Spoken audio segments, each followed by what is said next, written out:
Et voilà, me voilà fin prêt pour attaquer les gros poissons du Brésil. Ah, bon, peut-être falloir que je trouve autre chose.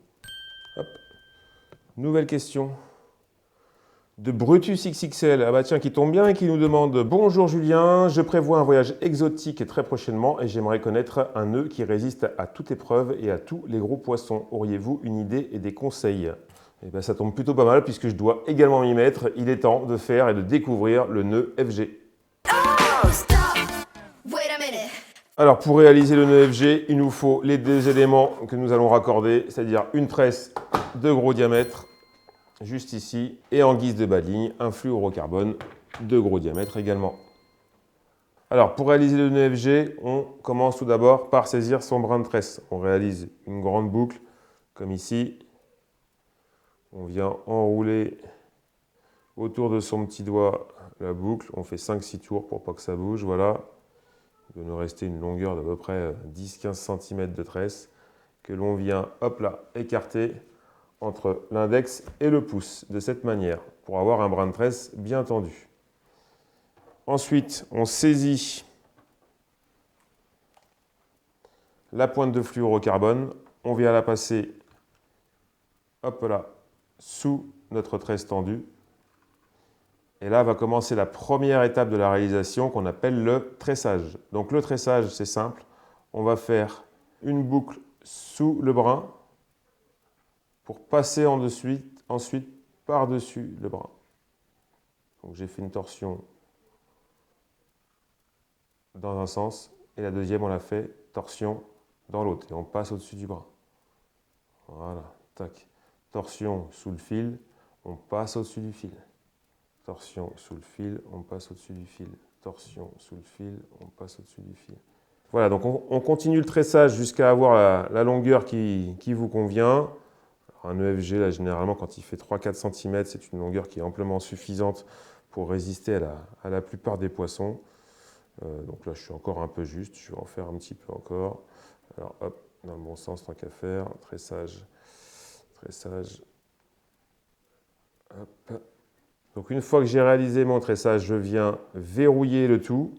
Donc je mets mon corps de ligne de tresse le long de ma chute de fluoro. Je fais une boucle le long des brins et je repasse dedans, donc une demi-clé en emprisonnant les 3 fils. Voilà, vous voyez, les 3 fils sont pris et je viens resserrer le tout, embuter, hop, et hop. Tac. Voilà, une demi-clé. Vous pouvez en faire une deuxième, hop, par sécurité. Donc on emprisonne à chaque fois les 3 brins. Voilà, et on resserre en emmenant la demi-clé embutée. Voilà. Donc ça, c'était la deuxième étape. Donc les demi-clés pour verrouiller. Alors, dernière étape, on vient sécuriser à nouveau en réalisant des demi-clés, mais cette fois-ci en emprisonnant juste le brin de tresse. On laisse la chute de fluorocarbone de côté. Voilà, donc là, vous le voyez, le nœud ne prend que la tresse. Voilà, une demi-clé. J'en réalise, hop là, une deuxième en prenant soin de ne pas attraper la chute de fluoro. Voilà, hop là, la deuxième demi-clé. On resserre le tout et vous pouvez désormais couper les chutes à ras. On coupe la chute. Vous pouvez également couper la chute de fluorocarbone. Un peu là. On la coupe à peine à ras, puisqu'on peut rajouter une dernière sécurité en mettant un petit coup de briquet pour former une petite boule de butée. Voilà, de cette manière. Et voilà, mon EFG, ou du moins ma version, est terminée. Alors vous le verrez sur internet en regardant différents tutos. Il y en a qui terminent par 5 demi-clés, 6 demi-clés, 3 demi-clés, en prenant la tresse, en prenant le fluoro.